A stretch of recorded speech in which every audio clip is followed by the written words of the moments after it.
जय हिंद प्यारे साथियों, में आपका प्यारा साथी अखिलेश यादव में आप सभी का इस प्यारे से प्लेटफॉर्म पर फिर से एक बार स्वागत करता हूं। इस क्लास में हम सीखने वाले हैं कि तुल्यांक भार को कैसे फाइंड करते हैं। तो चलिए साथियों, क्लास को शुरू करते हैं। सबसे पहले हम जानेंगे कि तुल्यांक भार होता क्या है, जिससे कि हमें तुल्यांक भार निकालने में आसानी हो सके। तो चलिए साथियों, हम जानते हैं तुल्यांक भार है क्या। तो सबसे पहले मैंने ये तुल्यांक भार की जो है हेडिंग डाल रखी है, उस पर लिखा है किसी भी यौगिक का वह भार जो किसी यौगिक से अभिकृत होने में भाग लेता है। यानी कि तुल्यांक भार होता है किसी भी यौगिक का वह भार जो किसी यौगिक से अभिकृत होने में भाग लेता है, यानी कि अलग होने में भाग लेता है, वही तुल्यांक भार कहलाता है। इसे हम ई से प्रदर्शित करते हैं। ई का मतलब तुल्यांक भार, जिसका मैंने फॉर्मूला लिख रखा है ई बराबर अणुभार बट्टे धनायन या ऋणायन की संख्या, यानी कि तुल्यांक भार बराबर अणुभार बट्टे धनायन या ऋणायन की संख्या। अणुभार को इंग्लिश में क्या बोलते हैं? Molar mass. तो चलिए साथियों, कुछ एग्जांपल हैं वो मैं आपको करके दिखा देता हूं, जिससे कि आप भी तुल्यांक भार को आसानी से निकालना सीख जाएं। तो सबसे पहले हम ये देखेंगे, इसमें प्लस और माइनस की कितनी संख्या है, वही हमें मतलब उससे हम निकाल सकेंगे तुल्यांक भार को।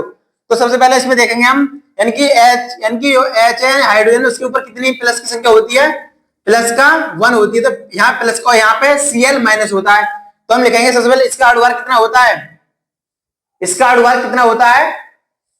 इसका अणुभार होता है 36.5 और इसमें प्लस की संख्या कितनी है? 1। तो इसका जो तुल्यांक भार कितना आएगा? 36.5, क्योंकि इसका जो धनायन ऋणायन की संख्या है वो 1 है, तो यानी कि वो तो सेम का सेम मिलेगा। 1 से भाग देंगे इसमें तो मतलब वो तो सेम ही आएगा। उसके बाद हम इसका देखेंगे NaOH का। तो NaOH का अणुभार कितना होता है? NaOH यानी कि Na का होता है 23 और OH यानी कि O का होता है 16 और H का होता है 1, तो कितना आएगा? 40 हो जाएगा टोटल इसका निकालने के 40 बटे, यानी कि इस पे Na पे प्लस की संख्या कितनी होती है? 1 और OH पे से माइनस की संख्या 1 होती है। तो यहाँ पे Na का प्लस की संख्या है वो लिख देंगे यहाँ पे हम, यानी कि लिख देंगे 1। तो इसका अणुभार कितना आएगा? इसका तुल्यांक भार कितना आएगा? 40, क्योंकि इसका भी सेम आएगा। उसके बाद हम इधर देखेंगे यहाँ पे H2SO4, यानी H2SO4 का सबसे पहले तो हमें ये पता होना चाहिए इसका अणुभार कितना होता है। तो इसका H2 यानी कि इसका 2 और सल्फर यानी कि इसका कितना होता है? सल्फर और फिर ऑक्सीजन, यानी कि हमें टोटल इनका निकालना है। तो इसका आएगा टोटल 98। उसके बाद हमें ये देखनी है प्लस और माइनस की संख्या, यानी कि इन पे प्लस कितना है और इस पे कितना प्लस है। यानी इसको करेंगे तो यह होगा 2H प्लस, यानी कि यहाँ पे 2 प्लस है और इस पे SO4 2 माइनस होता है, इसका माइनस इसका भी माइनस 2 है। तो लिखेंगे यहाँ पे बट्टे में क्या लिख देंगे हम? 2। तो इसका जो तुल्यांक भार कितना आएगा, मतलब 2 से 98 भाग देंगे, कितना आएगा? 49।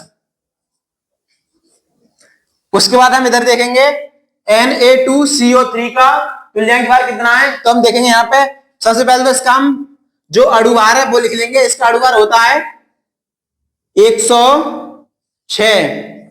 और इसके बाद इस पे देखेंगे प्लस और माइनस की संख्या, यानी कि इस पे प्लस की कितनी संख्या है? इस पे Na यानी कि यहाँ पे 2 बार दे रखा है, तो इस पे होता है प्लस का प्लस होता है इस पे, और 2 बार दे रखा है तो 2 प्लस हो जाएगा। तो यहाँ पे आएगा 2 बराबर कितनी आएगी, यानी कि 2 से भाग देंगे 106 कितना आएगा? 53। उसके बाद देखेंगे हम NaCl का, यानी NaCl का तुल्यांक भार कितना होता है वो हम यहाँ पे फाइंड करेंगे। तो सबसे पहले इसका हम अणुभार लिख लेंगे। अणुभार कितना होता है इसका होता है 58.5। उसके बाद इस पे लिखेंगे प्लस माइनस संख्या कितनी है। यहाँ पे प्लस होगा, यानी प्लस का 1 होगा, और यहाँ पे भी Cl का माइनस है 1 होगा, यानी इन दोनों में से हमें एक कोई लगाना है। प्लस वाले को लगा दे, माइनस वाला लगा दे, तो यहाँ पे एक ही चीज आनी है। तो यहाँ पे प्लस की संख्या कितनी है? यहाँ पे 1। तो यहाँ पे कितना आएगा इसका अणुभार? इसका तुल्यांक भार कितना आएगा? 98 वो 58.5। उसके बाद देखेंगे हम KCl का, यानी KCl का कितना होता है। तो KCl का सबसे पहले तो ये पता होना चाहिए अणुभार कितना होता है। तो KCl का अणुभार होता है 74.5। उसके बाद इसमें प्लस की संख्या देखेंगे या माइनस की किसी भी संख्या देख लेनी है, जिससे कि हमें बट्टे में लगा सके इसको। तो इस पे होता है प्लस का 1 और इस पे भी Cl यानी कि माइनस होता है। तो यहां पे लगा देंगे हम 1, तो कितना आएगा इसका 74.5, क्योंकि साथियों इसकी जब तक मतलब हम किसी भी संख्या में 1 से भाग देंगे वो इतनी की इतनी आती है। तो साथियों आज मैंने आपको बता दिया है कि तुल्यांक भार को कैसे फाइंड करते हैं, जिससे कि आपको सरल से सरल विधि से मैंने आपको बताया है, जिससे कि आपको अच्छे समझ में आया होगा। तो साथियों मैं आपको ऐसी और वीडियो शेयर करता रहूंगा। तो साथियों ऐसी और वीडियो पाने के लिए हमारे इस चैनल को सब्सक्राइब करें, वीडियो को लाइक करें, कमेंट करें और वीडियो को शेयर करना ना भूलें। तो तब तक के लिए सभी प्यारे साथियों को जय हिंद।